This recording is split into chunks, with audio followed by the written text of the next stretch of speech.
Puasa adalah momen yang sangat menyenangkan bagi seluruh umat muslim yang ada di dunia tanpa terkecuali. Mulai dari yang tua, muda, bahkan untuk si kecilnya bunda. Tak jarang ketika momen puasa si kecil suka heboh sendiri. Jika diperhatikan, seringkali si kecil sangat bersemangat ketika mengikuti sahur. Terlebih lagi di hari awal puasa. Ya, tapi namanya juga anak kecil. Tingkah lucu dan menggemaskannya kadang buat kita geleng-geleng kepala sendiri. Apalagi kalau sudah masuk pukul 10 pagi sampai pukul 1 siang di saat puasa. Teriakan-teriakan dan rengekan minta buka puasa setengah hari kerap terdengar dari si kecil. Nah, tapi sebenarnya apakah boleh kita sebagai orang tua membiarkan anak berpuasa? Jika iya, bagaimana cara melatih anak untuk berpuasa?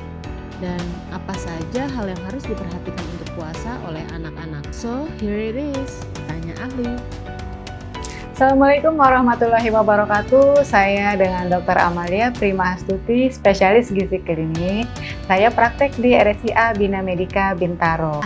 Bunda, banyak nih pertanyaan yang masuk terkait gimana sih ngajak anak berpuasa gitu ya, terutama ada masalah atau gimana biar asupan nutrisinya si anak kita yang berpuasa itu cukup atau enggak ya. Yuk kita bahas.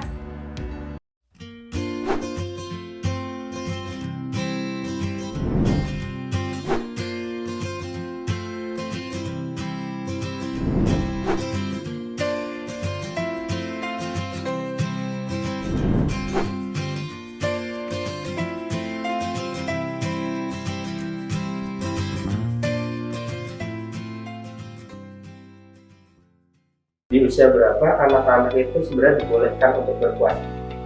Untuk usia anak berpuasa, sebenarnya kita harus memperhatikan kondisi anak dulu ya. Misalnya ada yang usia 4 tahun sudah mampu diajak berpuasa, ya kan? Dan pastinya kita harus tanya ke anak kita dulu ya. Ke anak bersedia atau misalnya mau nggak deh puasa besok, tapi bangunnya pagi nih gitu ya. Itu salah satu caranya. Jadi malam sebelumnya atau sebelum mulai bulan puasa bisa ditanyakan dulu sambil diceritakan puasa itu ngapain aja sih ya, terus apa yang dilakukan, manfaatnya apa. Bunda harus menceritakan dulu nih kepada anak bunda gitu. Jadi kalau mau mulai misalnya di usia 4 tahun silahkan saja. Apa saja tantangan anak kecil yang berpuasa? Nah, ini pasti banyak banget nih ya yang ngadepin masalah ini ya. Ini udah mau bulan puasa, terus anak kayaknya udah bisa dicoba latihan puasa, tapi pasti akan menghadapi banyak tantangan selama bulan puasa, ya kan? Misalnya susah bangun sahur ya.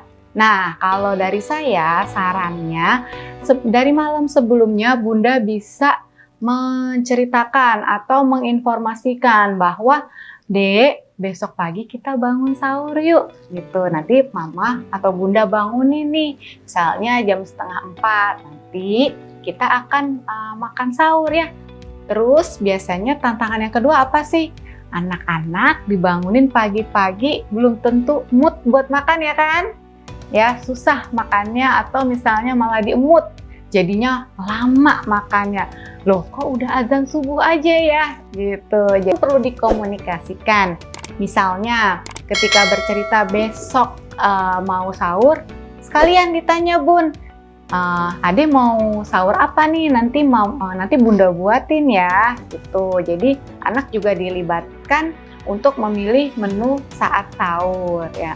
Dan usahakan juga menunya itu praktis ya, jadi dikunyahnya mudah, ditelannya juga mudah, akhirnya si anak bersemangat ketika sahur. Misalnya bikin omelet yang sudah dicampur dengan sayur-sayuran ya, tinggal ditambah nasi ya sebagai sumber karbohidratnya, karena kita tadi di omelet sudah dapat proteinnya, kemudian dapat sayurnya ya kan, jadi sudah cukup lengkap. Ketiga, kalau mengajak atau saat anak belajar puasa sebagai orang tua, Bunda perlu menurunkan atau tidak berekspektasi terlalu tinggi ya kan. Tadi misalnya udah azan subuh nih, terus karena anaknya belum habis, akhirnya buru-buru, anaknya disuruh buru-buru, itu bisa bikin anaknya juga bete ya kan. Jadi mungkin kalau untuk anak-anak bisa diperpanjang ya waktu sahurnya ya. Atau kalau memang ternyata mau di stop saat azan subuh, tapi si anak makannya masih sedikit, berarti nanti bukanya bisa lebih siang ya, tidak harus sampai maghrib gitu ya. Terkait asupan gizi dan nutrisinya, apa saja yang harus diperhatikan saat anak berpuasa? Kalau untuk asupan gizi saat berpuasa bagi anak, kebutuhannya kan sebenarnya sama ya dengan ketika tidak berpuasa. Tapi tadi tantangannya juga waktunya jadi lebih terbatas. Nah, jadi kita pun harus tahu nih, misalnya, kebiasaan anak makannya sebanyak apa? Ya kan, kalau ternyata ketika sahur tidak sebanyak yang biasanya saat sarapan, nah itu perlu digantikan tuh ketika makan siang, atau misalnya nih bukanya jadinya sampai zuhur aja ya, digantikan ketika berbuka saat zuhur. Kalau yang lebih besar bisa sampai maghrib, nah nanti digantikan ketika berbuka dan makan malamnya ya. Jadi sebagai orang tua kita juga harus perhatikan kecukupan zat gizi saat anak berpuasa agar si anak tidak lemas nih saat puasa gitu. Anak dibolehkan untuk berpuasa dan bagaimana para bunda harus bersikap melatih anak-anak agar bisa berpuasa sesuai dengan usia dan asupan gizi. Khawatir kalau datang bulan puasa, silahkan anaknya boleh berpuasa ya. Tentunya disesuaikan juga dengan usianya. Misalnya, anak usia 4 tahun sudah boleh dimulai untuk belajar berpuasa.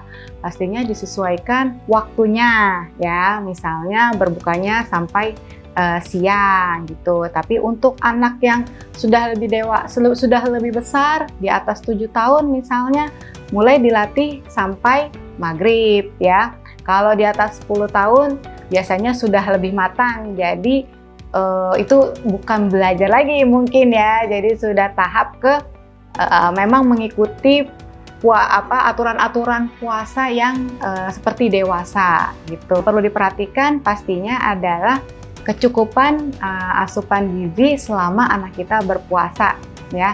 Banyak tantangan yang akan dihadapi bunda saat anak berpuasa ya, mulai dari bangunin sahurnya, kemudian saat makan sahurnya, dan tadi balik lagi, udah cukup belum sih ya nutrisi atau zat gizi yang anak kita asup selama berpuasa. Nah, jadi itu perlu inovasi-inovasi ya, perlu trik-trik sendiri dari bunda-bunda untuk menyiasati misalnya anaknya makannya lama saat sahur ya. Jadi sediakan menu yang mudah dimakan, atau komunikasikan dulu kepada anak, tanya dulu maunya sahur makan apa. Biasanya dengan cara itu jadi lebih mudah gitu ya, agar anak tidak lemas atau tidak kurang cairan ya. Pastikan asupan atau konsumsi airnya itu cukup ya, tidak hanya dari air putih nih, kan bisa dari susu, bisa dari kuah yang ada di sup ya, atau mungkin dari jus buah ya, itu silahkan. Jadi gimana bunda-bunda mengkreasikan untuk asupan cairan ini biar tidak kurang ya, sehingga anak risiko dehidrasinya jadi lebih rendah tuh. Jadi semoga jawaban-jawaban saya itu bisa menjawab ya, atau bisa membantu bunda-bunda menghadapi tantangan-tantangan yang terjadi saat anak belajar berpuasa. Ya, sekian dari saya. Wassalamualaikum warahmatullahi wabarakatuh.